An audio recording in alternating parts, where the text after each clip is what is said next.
Isang magandang araw at maalam na pagbati na naman sa mga sumusubaybay sa Colonel Dennis Iclarin YouTube channel. Ang kwento kong ito ay nangyari noong 2004 nung ako ay S3 or Operations Officer ng 66 Infantry Kabalikat Battalion, 6 Infantry Kampilan Division. Ang aking battalion commander that time ay si Colonel Macario. At ang kwentong ito ay na-conceive nung yung operation na ito ay na-conceive nung may information na nakuha ang aming battalion commander na ang grupo ng KFRG or Kidnap for Ransom Group ay nagtatago doon sa area ng Ligwasan Mars. Matagal naming sinusubaybayan ito, lalong-lalo na ang aming battalion commander kasi nung bago siya nag-battalion commander sa amin ay nag-battalion commander din siya ng Special Forces doon sa area na yan. So, maraming nagbibigay ng information ng grupo under kay Tahir Alonto. So, matagal na operations ito kasi during that time, medyo tag-ulan, medyo mataas yung tubig. At ang Ligwasan Mars ay napakalaking marshland. So, nung dumating ang summer, at nagkaroon na magandang information, nagbigay sa akin ng order yung aking battalion commander na gumawa ng plano. Nagbigay siya ng kanyang guidance at gumawa kami ng plano upang pasukin ang kuta ng mga kidnapper na ito. Jed, yung kidnap for ransom na to, normally sino yung mga may mga high profile ba sila na mga nakidnap? Karamihan ang alam kong nakikidnap nila yung mga businessman na mga nandun sa area ng North Cotabato, yung mga ganyan, yun yung kinikidnap nila sa Takurong. Yun yung mga nakikidnap nila. So, yun nga na sabi ng aming battalion commander, kailangan tuldukan ang kanilang paghahasik ng hindi magandang gawain. So, gumawa kami ng plano at rinesent namin sa aming battalion commander at ito naman ay sinang-ayunan. So, in-execute namin ito. I cannot recall the exact dates, pero ito ay summertime na hindi na umuulan. So, mas magandang pasukin ang area ng Ligwasan kasi at least may matungtungan kang lupa. Pero gayon pa man, pag from the battalion headquarters, jump off kami papuntang Midpandakan sa isang detachment. Pagmula noon, naglakad na kami. Ang grupo namin ay ang nauna ay isang platoon under kay Lieutenant Atilano. At sumunod naman kami, 12 yung dala ko galing sa battalion headquarters. Meron din kaming blocking group or blocking force na pumunta sa bandang northwest namin. At yung company na or battalion fire support ay naiwan dun sa detachment at nagdala rin kami ng 60 na millimeter mortar. Mahirap yung terrain na dinaanan kasi although tagtuyo, ay ganun pa man, maraming bodies of water doon na malalalim at yung mga lupa doon na basa ay talagang hanggang tuhod, hanggang bewang yung putik. Kaya merong mga portions na hindi na kami lumalakad. Kumbaga ginagapang namin para hindi lang kami lulubog. Dahan-dahan yung paglalakad namin, linakad namin yan gabi. At kailangan before na magbukang liwayway or maging puputok yung araw ay nandun na kami sa target area. So, mahirap yung terrain, pero nagpursige naman yung tropa. Pagdating namin sa isang area, bago kami tatawid ng ilog, sa yung Buluan River, yung nagko-connect ng Buluan River, huminto na yung isang platon namin at doon sinet up yung mortar, yung 60mm mortar.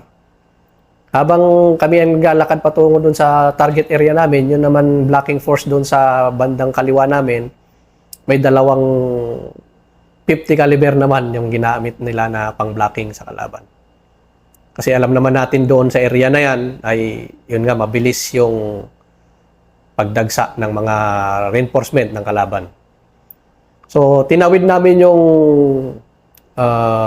ilog na yon, yung connecting to the Buluan River. Medyo malalim talaga. Nung una inattempt,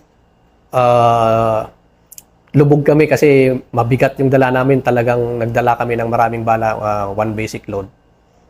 So ang ginawa namin, bumalik yung unang nag-attempt na lumangoy, tinanggal muna yung mga gamit niya, cycling shorts, tsaka naka-t-shirt na lang, tumawid, itinawid yung tali. Buti na lang, merong yung napili naming crossing ay merong maliit na kahoy doon sa kabila at doon na itali yung ang rope. So, dahan-dahan kaming tumawid, yung 12, medyo pahirapan pa kasi medyo talagang mabigat. Mabilib rin ako doon sa isang master sergeant na kasama ni Sir Macario galing SF na lumubog na siya. Pero hawak pa rin niya yung tali hanggang makatawid siya doon sa mas mababaw na lugar. Pero sa amin, kung anong kanya-kanyang diskarte kung paano maitawid yung sarili namin kasi medyo mabigat yung dala namin. Nakatawid kaming 12. Pero inahabol namin yung bukang liwayway kasi medyo magliliwanag na konti. So sabi ko, sa follow-on forces namin na yung isang platon, mauna na kami para madikitan na namin kaagad yung pwesto ng kalaban, sabi ko. Sumunod na lang kayo. Tapos nung nakadikit kami, very flat yung area, tapos open area, nakita namin yung mga bahay-bahay nila doon nakalagay sa stilt. Yung pwesto niya ay very flat, yung mga haligi ng bahay is medyo mataas kasi pag tag-ulan, yung tubig tumataas. Kumbaga naka-elevate yung bahay. Ang ginagamit na lang nila pag tag-ulan is yung bangka. So, nadikitan namin yung mga bahay, eksaktong magliliwanag na. So, nag-skirmish na kami, sabihin, naglinyada kami. Hinarap namin yung mga bahay galing sa east going west.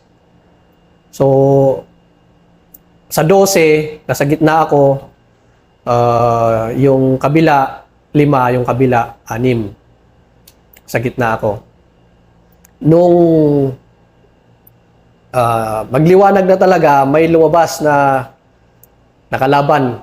Wala pa siyang hawak na baril noon. Hindi niya siguro kami maaninag kasi nakadapa kami lahat. Tumayo siya dun sa parang balkonahe, tinignan kami. Siguro mga 20 meters or less. Tinitingnan kami ganon. Tapos, mga after a few seconds, pumasok siya. Wala namang commotion, so dumikit kami lalo. Mamaya, nagkaputukan na. Yung pala, nag-aabang na sila na palapit kami. Buti na lang, wala siguro silang magandang line of sight sa amin. So, kasi walang bintana doon sa area na inasultan namin. So, kailangan nilang sumilip doon sa bintana para pumutok. So, putukan na, nag-assault na rin yung nasa kanan ko. Eksaktong natabihan nila yung isang bahay. Ang maalala ko pa noon, si Corporal Tanyedo. Siya yung minimi gunner namin. Pagtalon nung isang kalaban sa bintana, kasi may ilog sa kabila. Pagtalon niya sa ilog, eksakto na nakaganon yung minimi niya. Pagtalon niya, nakita ni Corporal Tanyedo, pinutukan niya ganun. Parang sinalo niya lahat yung bala ng minimi. Tapos eksakto sa tubig, hindi na lumabas yung tao. Pero nasa pool niya yung tao. Sa pool kasi malapit lang na putukan yun eh. Mga siguro wala. Dikit eh. Dikit. Sa bahay, nandito yung bahay, nandito yung bintana, nandito yung ilog. Nakaganon si Tanyedo, eksaktong ginanon niya. Sinundan niya. Parang pelikula yan. So, pag bagsak ng tao sa baba, kasama yung baril, wala na, hindi na lumutang. Tapos grabe ng putukan, yung mga ibang bahay na nasa bandang likod, sumagot na rin. Tapos nagtalunan. Tapos may nagputok ng RPG doon sa bandang kanan namin. Pinutukan kami ng mga RPG, saka 203. Ngayon, doon sa bandang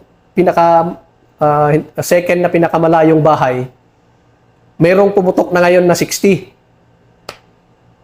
May 60 pala sila. So, assault pa rin kami kasi hindi kami pwedeng mag-stay kasi lalo kaming ma-fix kasi flat yung area. Hindi mo rin mataguan yung poste ng kalaban kasi kawayan lang. So, ang ginawa namin parang move by bounce. Mag-fire kami doon sa kanan, assault yung kaliwa, mag-steady yung kaliwa, assault yung kanan, ganun yung ginawa namin. Pero ang hirap nun, likod nyo ilog. Hindi ilog kayo nasa gilid namin. Yung dinaanan namin kadugtong ng ilog na nandun sa doon sa tabi ng mga bahay. So parang paper potting yung assault namin. So hanggang ma-assault namin hanggang doon sa hindi namin naabot yung second na last na bahay. Pero pagputok namin nakita namin yung 60 gunner. Yung RPG, pinutukan-putukan namin hanggang natumba, pati yung isang 203. Assault kami. Ang gusto naming rush upin yung naka-60 kasi pinuputukan kami. Nung nakita namin yon, halos sabay-sabay kaming pumutok sa kanya, nakatakbo pa.